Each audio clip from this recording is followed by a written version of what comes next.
High above the quiet farmlands near Caen, France, on the cold morning of April 8, 1943, the war in the skies shifted in a way that almost no one at the time could recognize.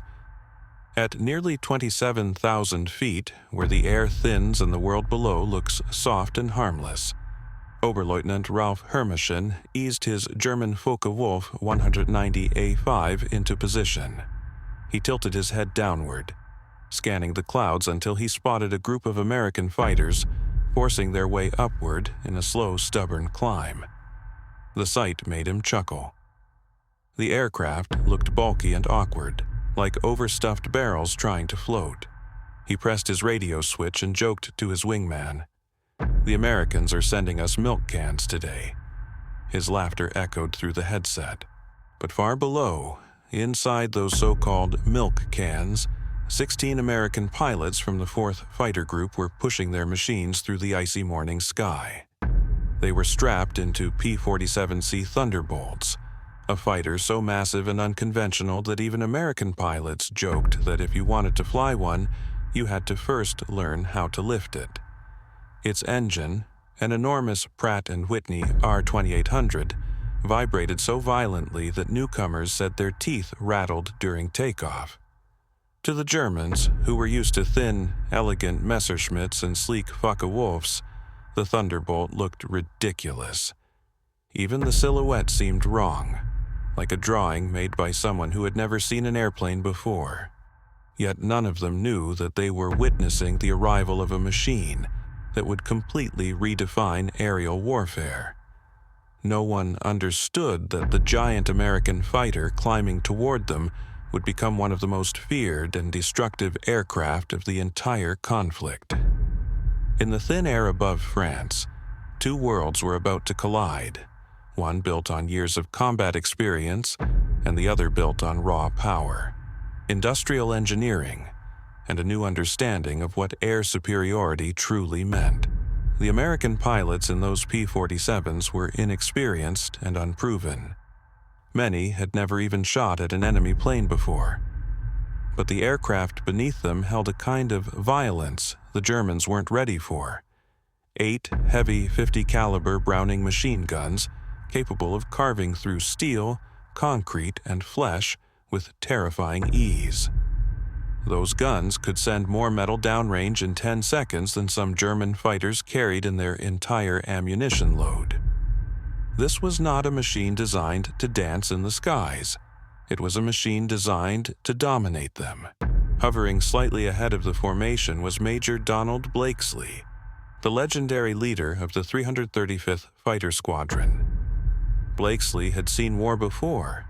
He had flown Spitfires in the Royal Air Force, but even he understood that the Thunderbolt was a different creature altogether.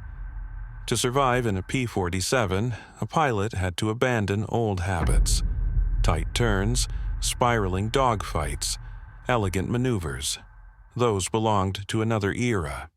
The P-47 was built for altitude, for speed, and for destruction delivered in crushing, overpowering blows. The men following Blakesley that morning were young, some barely older than boys, and were about to face German pilots who had been in combat since the very beginning of the war. These Luftwaffe pilots were hardened by battles over Poland, France, Britain, and the vast skies of the Eastern Front. They were veterans who understood every trick, every weakness, and every advantage of aerial combat. Yet the coming months would reveal a truth that none of them yet grasped. The war in the air would not be decided by grace or long experience, but by firepower, durability, and a relentless adaptation that reshaped the very nature of air combat. The Thunderbolt had its roots not in calm planning, but in panic. In June 1940, as Germany's military machine tore through France with terrifying speed, the U.S. Army Air Corps realized its fighters were hopelessly outdated. They demanded a new aircraft, one that could climb to high altitude, fight with overwhelming force, and survive hits that would destroy ordinary machines. From this desperate request came the XP-47B. the prototype that would evolve into one of the largest single-engine fighters the world had ever seen. Alexander Kartveli, the man behind the design, understood immediately what he was creating. "It will be a dinosaur," he admitted, "but a dinosaur in perfect shape." When test pilots first saw the prototype, they were stunned. It was huge, with a long nose bulging around its enormous turbo supercharger system. The exhaust pipes wound through the fuselage like metal arteries. Many wondered if it could even lift itself from the runway. Then it flew, and everything changed. At high altitude, the turbo supercharger kept the engine breathing with full power, even where German engines began to choke. As speed climbed and the air grew thin, the P-47 seemed to transform. What felt heavy on the runway felt almost weightless in the upper sky. But mastering the beast was another story entirely. Many American pilots struggled with it, and tragically many died in training accidents. The P-47 punished inexperience. It rolled sharply on takeoff, stalled differently from other fighters, and dove so fast that its controls locked in place due to shockwave compression. But those who learned its moods, those who understood its strengths, found themselves at the controls of a weapon unlike anything else in the world. German pilots mocked it, called it clumsy, and avoided turn fights where they would easily win. But gradually, they began to notice something unsettling. Even when they blasted a P-47 with cannon shells, the big fighter didn't fall.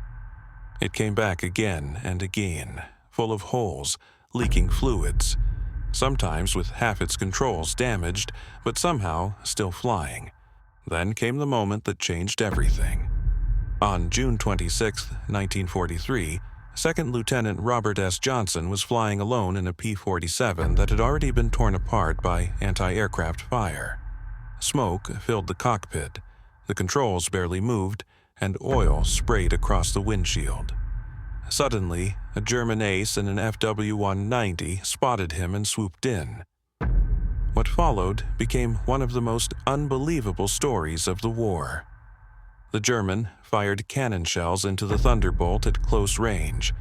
He raked it again and again. Yet the aircraft still held together. He moved in closer, aiming for the cockpit. Still nothing. Frustrated and out of ammunition, the German pulled alongside the wounded American pilot, shook his head in disbelief, saluted, and flew away. Johnson somehow made it back across the channel. When ground crews inspected the aircraft, they counted more than 200 bullet and cannon holes. The Thunderbolt had taken everything and refused to die. Word of this spread like wildfire. American pilots realized they were flying something far more powerful than they'd thought. German pilots began to fear the massive machine they'd once laughed at. Confidence shifted. The sky began to tilt toward the Americans. By summer, new tactics transformed the Thunderbolt from a joke into a nightmare for the Luftwaffe.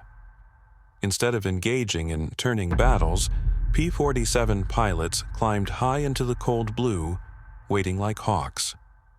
When German fighters appeared below, they flipped over into steep dives so fast the Germans couldn't follow without risking structural failure. As they fell, they unleashed streams of .50 caliber bullets that tore enemy aircraft apart in seconds. Then, before the Germans could respond, the Thunderbolts climbed back into the heights, using momentum to regain their advantage. The Germans had no real answer.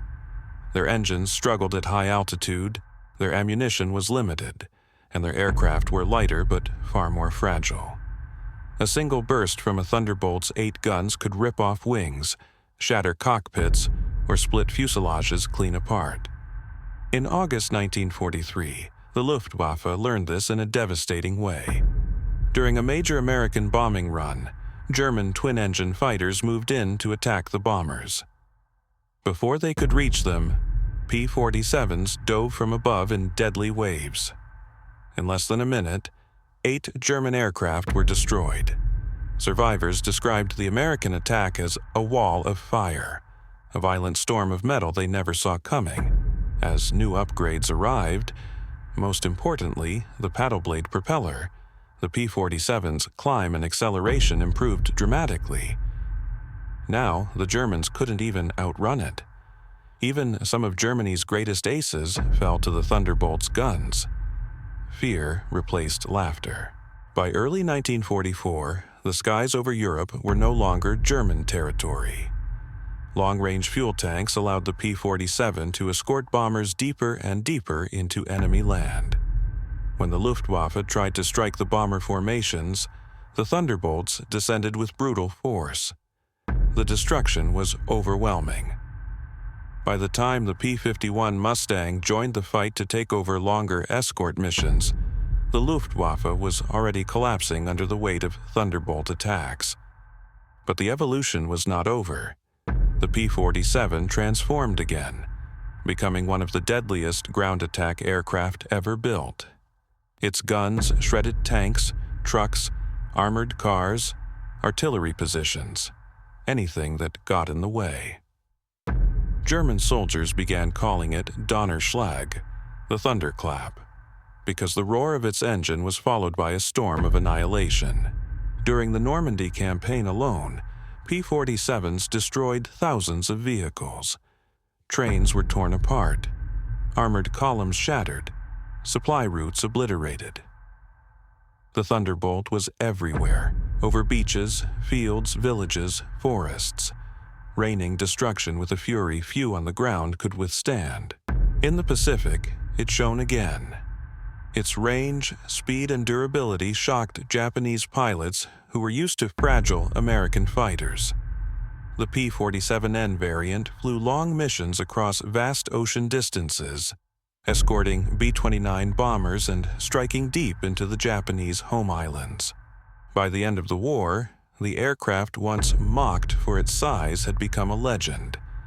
It dominated the air, crushed ground forces, and survived damage that would destroy ordinary aircraft. It embodied the industrial strength of the United States and the stubborn will of the pilots who flew it. The Germans who once laughed at the Thunderbolt had long stopped laughing. The milk can had become a monster, and its roar, its fire, and its unstoppable presence became one of the defining echoes of World War II.